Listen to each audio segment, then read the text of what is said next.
Hello from Board Game Geek, Essen 2012. My name is Shelley Ganshaw, and I'm here with the designer, Corne van Moorsel, and he has designed Tricky Wildlife. And you do have the best bits ever in all of your games, I have to say. I hope. You do. You definitely do. This is different because these things can break, so... Sure, you must. This is fragile. You must take good care. But the pieces are awesome. And in this game, it's also an environmental. Yes, you have environmental themes. I love it. I did, for some reason, I did play 7 of each animal in this game, but it should be 8. But all the games I sell have 8 in it. Okay. I will explain this game by telling the idea a bit. Yes, the theme of this game. In this game, you have a food chain, and that has the top of the food chain is it's different per game, but in this copy of this game, it's the snake. The snake is the top of the food chain. Then the rowan, I think is the name. Yeah, or a swan or some kind of a bird. Yeah. Who eats the frog, frogs, and they eat the dragonfly. Yes. And that makes sense. And you are a wildlife manager. And in your park, you must make that all the animals are in it. At the start, you get 1 of each animal, but each animal shows a group of that animal. It represents more than one, of course. If you have it like this, it would be very good for you, because if they are standing in front of you and looking to the right side, then it means 4. It means that these are 4 rowans. For example, the dragonfly, if you turn it 1/4 each time you turn it 90 degrees, then it's only 3. If you turn it 1/4 again, it's 2. Here then it's 1 animal, and then if it gets 0, then it goes out, and then you add it again to the row of animals. That determines the new supply for the next year. At the start of the game, the start manager can make a total of 10 animals. So, for example, I placed here, suppose I'm the start player, this is 1. This is only 4 because it's looking in this direction. Right. This is 3, this is 2, this is 1. So the start player can place it like this. And you can choose where to place them. This track... you can just determine the location too, so you could switch them, okay? And they are... at the start you place it, you hold this open. Okay, this is open. This is for the new animals, the first year animals. The newborns. Yeah. The babies, these are in the 2nd year, the 3rd year, the 4th year, and the 5th year. If they still survive in the 5th year, then they get out of the game. They just die. Yeah, this is a real circle of life game, true environmental game. So that can happen, that they die because of AIDS. Yes. They can also die because they eat each other. Because at the end or during every year in the phase of the year, it's 8 years in the total of the game. Every year the animals eat each other. Then you first look how many snakes you have.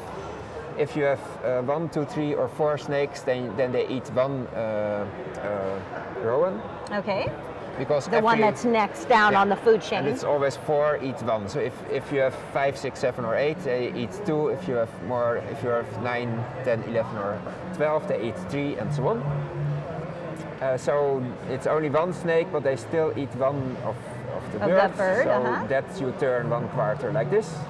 The birds, it are only 2, but they still eat 1 frog. And the frog, it's only 1, but they eat 1. Still eats 1 of the dragonflies.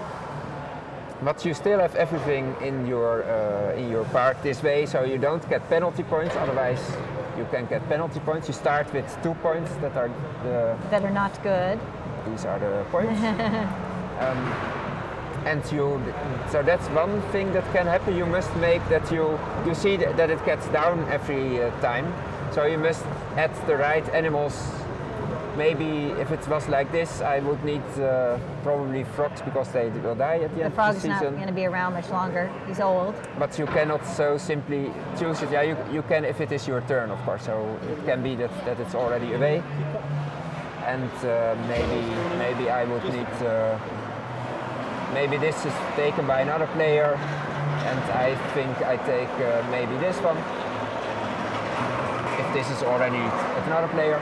Okay. And you place them. This shows it's a frog. It are 4 frogs, and this shows it are 3 dragonflies. These are the new ones. These are the newborns coming in to your park. Yeah. And suppose now everything is taken this year, then you look who is eating who. Right. And then you so the snake will eat one. Each one of the You will swans eat or birds. one of the frogs, and then you always do the oldest frog gets eaten first. So this goes out. Yeah, because there was only one there. Yeah. And the 4 frogs, they eat one of the dragonflies, and then it's the end of the year. And at the end of the year, you shift the stick move that to over. the Right. left side. Okay. If there were still animals here, then they would also die, but now it was already empty. Sure. And then the new year starts with getting new animals from the supply, which you fill from. Which you can take from the ones that have already left the game. Okay, good. Every time there are 8 supply, and I will not explain precisely. It's quite easy. What is important to tell how you get, I thought how you can get minus points if you don't have all the animals, but you also can get victory points. At the end of each season, you look how many birds of each are at the players in the parks.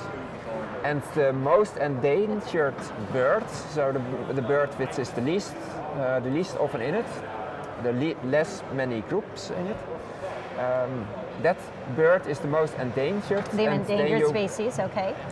Then you place, suppose that is the dragonfly, then you place this here. Then you know that at the end of the next season, not yet for the new season, but at the end of the next season, you will get 2 points. The circle stands for 2 points. 2 points if you have the most of that animal, and 1 point if you have the second most. So you try to get the most of the most endangered species. The most endangered animal, because the fewest are left. But that's also dangerous for your park, because if you focus on one animal, then then it can go wrong with that animals don't have their food, and then you get minus points. And suppose you might be missing part of the pyramid of animals, and then some of your other animals are going to die. Suppose there are no dragonflies for the frogs, and you have 4 frogs, then half of them dies. Because they have nothing left. So that's also a risk. You want to hold every animal, because otherwise the animals starve. Being able to figure out which animals to take is huge. Yeah, and it's quite easy, but to do well now. to do well, it's not so easy. It's quite a lot going on, I think. Yeah, but you can plan it really well. Let's put them right here. Would that be good? Is it? And we can take a look at some of these animals. Maybe if they laid down on their side, you could see them. I'm not sure. They are really great. And everyone is going to be slightly different. But the rules are very clear, because it says, A, B, C, and D, so you know what's at the top of the food combination chain. Of animals. Sometimes it is shark, penguin, fish, and shrimp. Sometimes it is lion, monkey, lizard, butterfly. And so but it's all good, and the game works perfectly with that. We are very pleased to have had you here to talk to us. The game is called Tricky Wildlife. If you'd like to have a Tricky Wildlife park and control all of this, and really a lot of environmental things going on with this game, this is Corne van Moorsel. It's his design. And thank you so much, and it's put out by Koali.